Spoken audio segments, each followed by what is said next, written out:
All right, thank you all.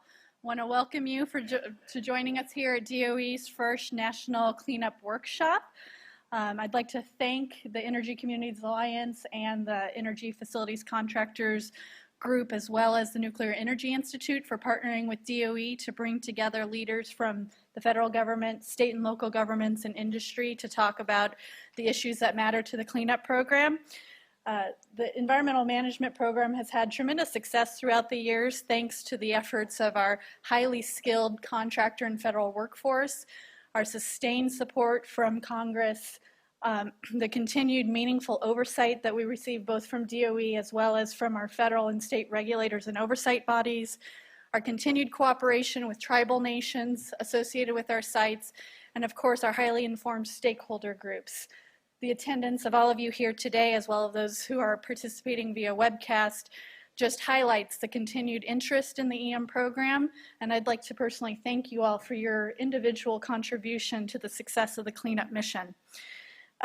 We have an exciting agenda for you today over the next couple of days, in fact, and I want to make sure that all of you know as well that there's a cleanup caucus session up on the Hill tomorrow evening that you won't want to miss. The Cleanup Caucus, of course, is chaired by Congressman Fleischman and Congressman Lujan, and this session is going to be hosted by the Nuclear Energy Institute. And with that, and without further ado, I'd like to welcome Chuck Smith, who is Aiken County Council member and the chair of the Energy Communities Alliance, to kick off our agenda.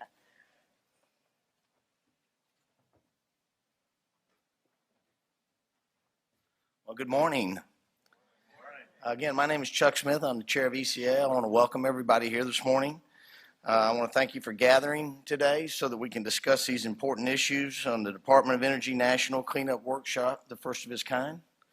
I want to also thank the Department of Energy, the EFCOG, and all of our corporate sponsors for making this workshop a reality. We would especially like to thank Assistant Secretary Monica Regabuto, Mark Whitney, and Candice Trummell, thank you very much, for working closely with the EFCOG and ECA team to put this meeting together. We have an extraordinary number of people here from each DOE site and all types of interest, from DOE, federal and state regulators, the tribes, local governments, contractors, community interests, and others. As a chairman of ECA, I make it my mission on a daily basis to listen to each local community, their concerns, in an effort to help shape a cohesive message to help ECA members nationwide and DOE impacted communities. That is why I'm confident that your participation over the next 2 days will have an impact in shaping future policies for DOE, EM, ultimate customer, which are our communities. Among the cleanup topics that we plan to discuss today is improvement of contract and project management. I'm excited and honored to be holding such an important conversation with so many senior officials who are pivotal in helping us shape and implement policy in DC. I'd also like to talk about our first speaker. I'm thrilled to introduce someone who has truly had a tremendous impact on the Department of Energy's missions, including the cleanup of the Cold War legacy. He is someone who is a friend to the communities around DOE, always taking time to meet with local elected officials as he goes to the sites. The fact that he is here today, taking part of our discussion of such pressing issues, truly underscores the importance of this workshop and the EM mission. With that, I hope you will join me in welcoming U.S. Department of Energy Secretary Ernest Moniz.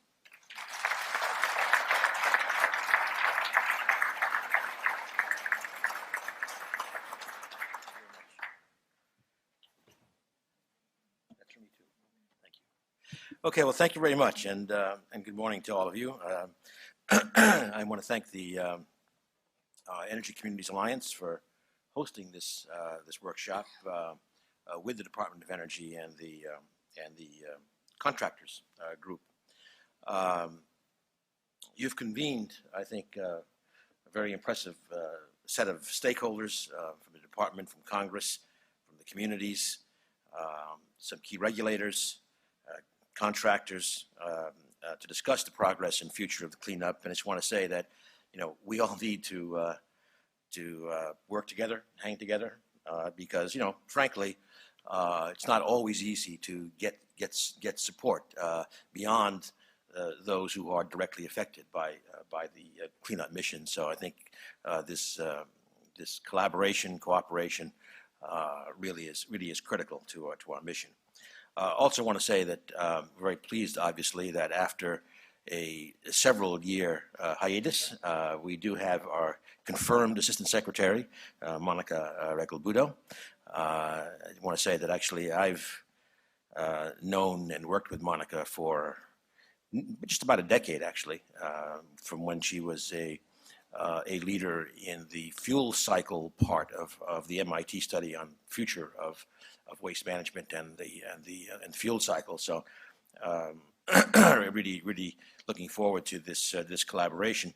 And I also do want to recognize Mark Whitney. I don't know if Mark is here, but Mark has done a terrific job advancing the program and continues to do so. So let me just say a few words at very, very high level about DOE and priorities, and of course focus on the environmental management mission.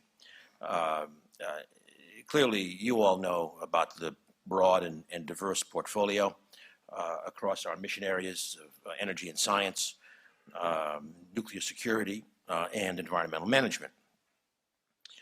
Just about over a third of our budget goes to science and energy, and this includes, of course, advancing the climate action plan. I just want to say that this year, a signature event clearly in this space of the science and energy mission is in fact the Paris negotiations that will go on in December, the COP meeting on climate, where we anticipate making some real progress in terms of global commitments to the climate challenge, and this obviously is a major focus. Nearly 2/3 of the budget, of course, then goes to the nuclear security and environmental management challenges. Obviously, one objective, maintaining the safe, secure, reliable stockpile without testing. Another, addressing the global nonproliferation and terrorism, and nuclear terrorism threats, and then, of course, our obligations to environmental cleanup in ways that are safe, protect human health and the environment. Again, this year, in terms of signature events, in terms of the security mission, I'll just point out that soon we'll be celebrating what is formally the 20th anniversary of science-based stockpile stewardship. That was announced by President Clinton in August of 1995. And secondly, obviously, is going to the next stage of the Iran agreement, which is an activity that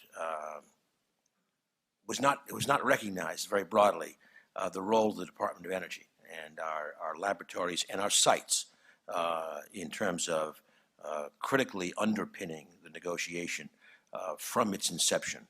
And I want to say that we'll say a bit more, but of course, in terms of EM, our laboratory, it's Savannah River Laboratory. I see Terry here on the second row there, and I just want to say that Savannah River was one of the 9 laboratories and sites across DOE that were central to the negotiation. So even in the remaining a few months of this year, there's some big tasks ahead of us and challenges. Now, in terms of challenges, well, we all know that takes us also to environmental management. We often lose sight of the fact that when the program was established in 1989, we had 107 sites, over 3,000 square miles.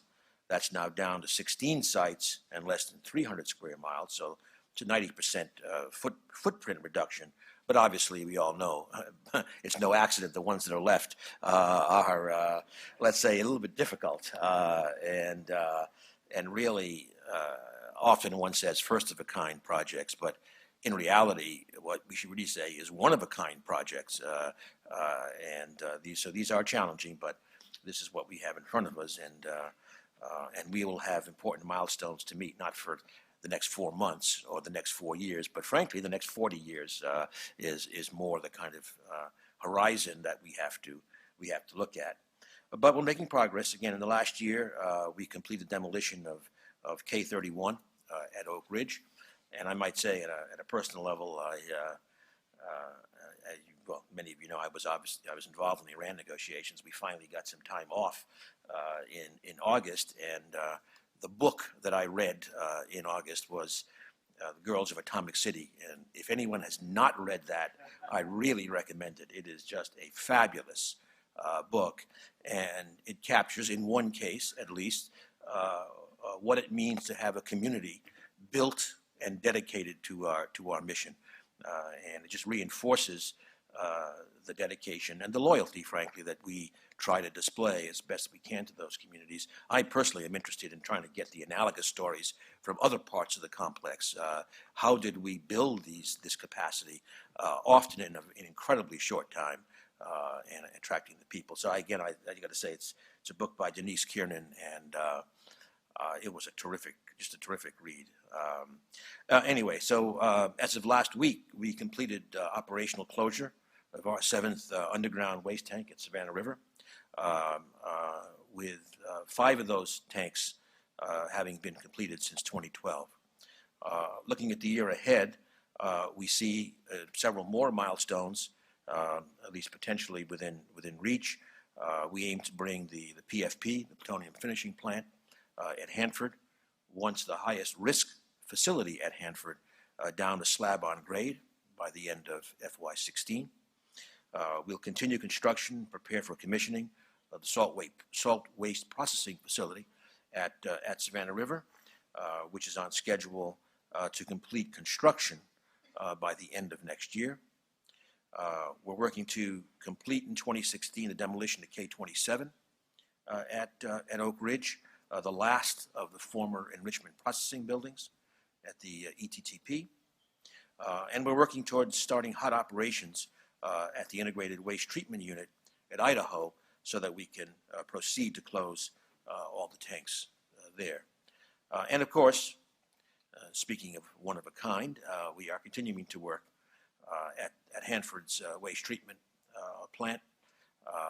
We're now moving forward with a new strategy to start up the low activity waste facility, allowing us to start making glass at Hanford as soon as practicable, while we continue to resolve what are some remaining technical problems. And I just want to emphasize, and I'll emphasize it maybe again at the end, that one of the things that we're trying to do, and Monica is an important part of that strategy, is, we just got to face up to what our problems are, recognize when we do or do not understand something, and proceed to baselines only when we are ready to do so. This is not always a comfortable position in terms of dealing with all of our stakeholders, but we just got to have discipline to approach it in this way, and WTP is a very good example. Unfortunately, I see Kevin there as well, of that. On WIP, clearly one of our highest priorities is the safe resumption of waste and placement there at WIP. We are maintaining a steady focus on WIP recovery.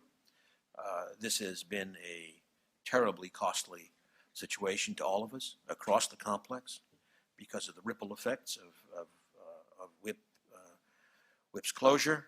We will not lose focus on the safety in terms of our recovery, and we've had some glitches, but we are on track for 2016 startup of operations, and clearly the faster we can do that and address kind of now the backlog that's created, the more it's important, again, really across the complex in terms of unlocking a lot of interlocking pieces. And we'll continue to work with Congress, regulators, state and local officials, and others to ensure we have achievable, understood and achievable cleanup milestones and baselines within what is a realistic funding profile. We are, as you know, the president continues to speak, and we all do in the cabinet, about the need to get past what are frankly at this stage artificial sequestration caps, so that we can move forward hopefully more aggressively on all of our missions, certainly including the EM mission. I mentioned earlier the role of the labs, and just want to go back to Savannah River, which is, of course, the EM lab. I just want to say that I'm very pleased with the progress and contributions from the Savannah River Laboratory to our challenges there and across the complex. I want to emphasize that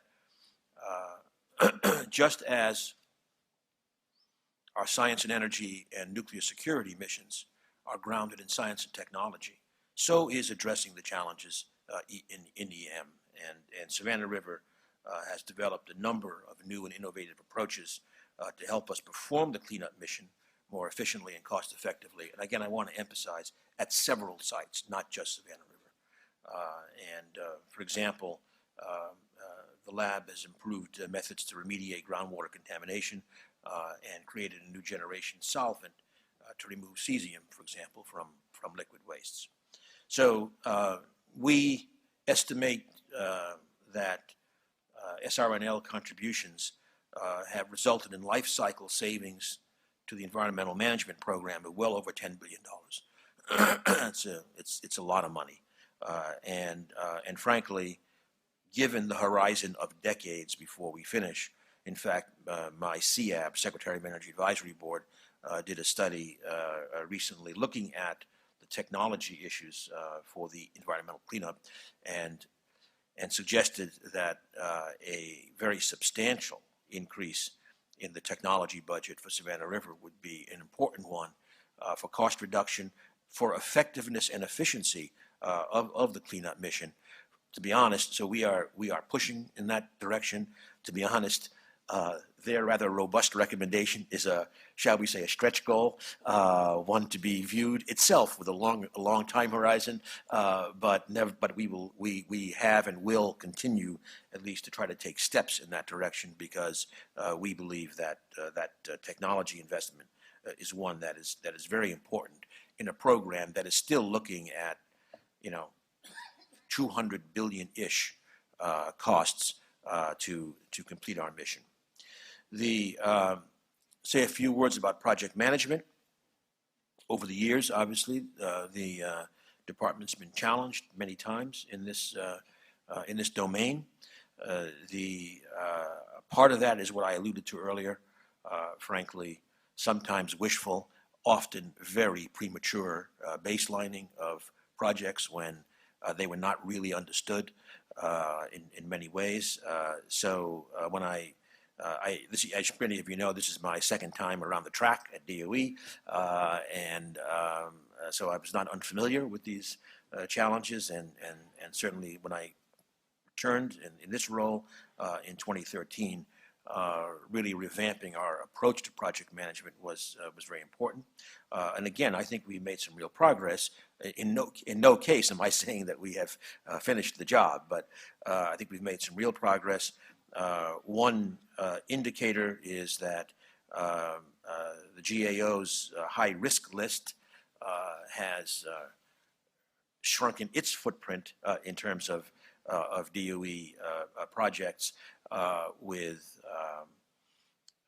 NNSA and EM projects above $750 million being on this high-risk list, but before, everything was on the high-risk list. So I think we are making some progress there, but again, we got some big ones which remain a challenge. So when I became secretary, I think as many of you know, one of the things we did was to reorganize at the undersecretary level, specifically in creating the Undersecretary for Management Performance, under which is EM, Legacy Management, the Office of Management, which houses acquisition, policy, procurement policies, et cetera, into this new office. This was partly a message that management and performance like science and energy and nuclear security, is something that we need to pay a lot of attention to. There are other offices, of course, there. We also reorganized the what is now called one Office of Independent Assessments that reports to me, and hopefully many of you are seeing a shift of that organization towards best practice promulgation. It's not only about investigation for me, but it's about also understanding best practices and promulgating those, but then also under the Undersecretary for Management and Performance, an office under Matt Mari of Environment, Health, Safety, and Security, and that's a new position called Associate Undersecretary for those functions. I want to say that confirmations are sometimes slow, but we do have again a nominee, Victoria Wasmer, who has hopefully is going to have her confirmation hearing very, very soon, and be able to join us. But again, I want to say that once again we have had really excellent stewardship under Dave Klaus in these years, and Dave is again someone among a set of veterans of the Clinton administration that I was able to recruit back for a second go round, and those set of individuals largely fall into what we have called senior advisors, and it's a very, very strong group who did not require Senate confirmation, and so they are the group who could come in on day one with me, basically. Among them, of relevance here, I want to point to John McWilliams, who came as senior advisor to me for finance. He was a very successful private sector player in investments, especially in the energy arena, but that goes over to project management.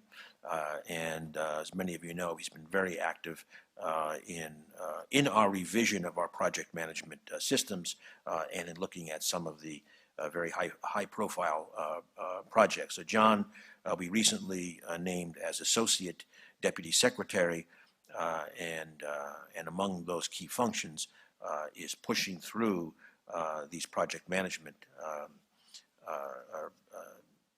processes, which includes establishing a project management risk committee, really establishing, we also call him, in fact, for a new thing in government, a kind of a chief risk officer, something that's, of course, much more prevalent now in the corporate world, and ESAB, the Energy Systems Acquisition Advisory Board, under the chairman of the deputy secretary, has really been, frankly, institutionalized in a way that is different from its previous rather ad hoc activity. So we're really trying to bring a focus to that, and of course that's very relevant to EM among other areas, especially those billion-scale projects in EM and NNSA, which, as I said earlier, are those that remain on the high-risk list for the GAO. I also want to say that I think tomorrow you're going to hear from John Hale, who heads OSDBU, our Office of Small and Disadvantaged Business Utilization. It's a statutory office reporting to the Secretary, and here, of course, the goal is to make sure that we are paying attention to how our prime and subcontracting work does involve small business, including small business owned by a diverse set of owners, and that is important. I just want to clarify that those who follow this may notice that the Small Business Administration does not give us the highest grades in the government. As a faculty member, getting D's and F's really kind of bothers me, but I do want to say that just to make it absolutely clear, and we always post this on our website, to be perfectly honest, those grades are very misleading And it's because so much of our procurement goes through large M&O contracts that it's very deceptive. And I think, John, you make sure you put the numbers out tomorrow when you talk, that when you actually look then at the, if you like, prime contracts given out by the M&O contractors, and you add that in, we actually have a very high percentage of small business support. And that's not, a lot of that also in EM, where we work around the communities. It's not surprising that we have a lot of effort there. Finally, just a few more words around safety. Again, this cleanup work is technically very complex, and as everybody in this room knows, it can often be high hazard, and so we really have to pay attention all the time to safety and to safety culture. It's actually interesting and not well known that when all is said and done, the EM has a worker injury statistic not only below the department as a whole, but significantly below comparable industries. So we do have we have a pretty good record on this, one that we have to sustain and keep trying to move forward. But again, the safety mission is enduring.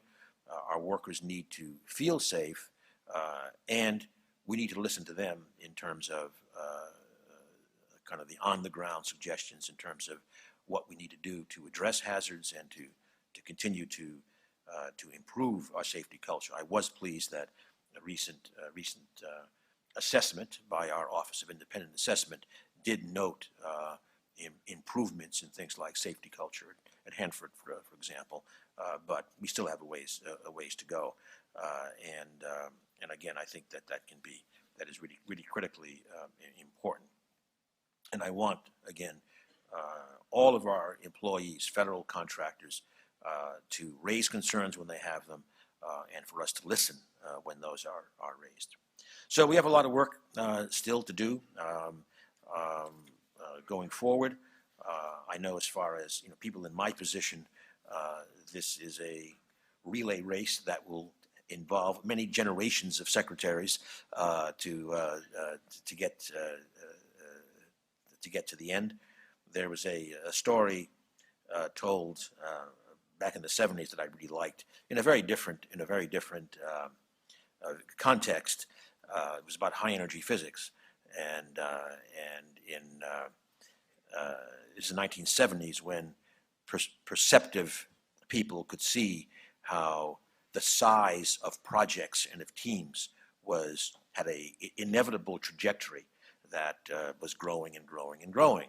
And the statement was that the end of high energy physics might come from sociology, not a lack of challenges, because as you extrapolated, you were going to have multi-generational projects.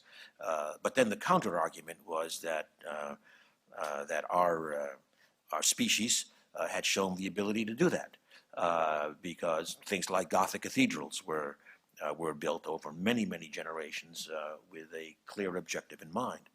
But then the counter argument to that was, the difference was that in building the Gothic cathedrals, every generation got its full reward, a place in heaven. And that might not apply to the fifth of the 10 generations working at Hanford. But having said that, we have to dedicate ourselves to that and just assume that we will all get our just rewards as we work on these very, very long-term projects. So let's keep at it, and thank you all for your efforts on this. Thank you.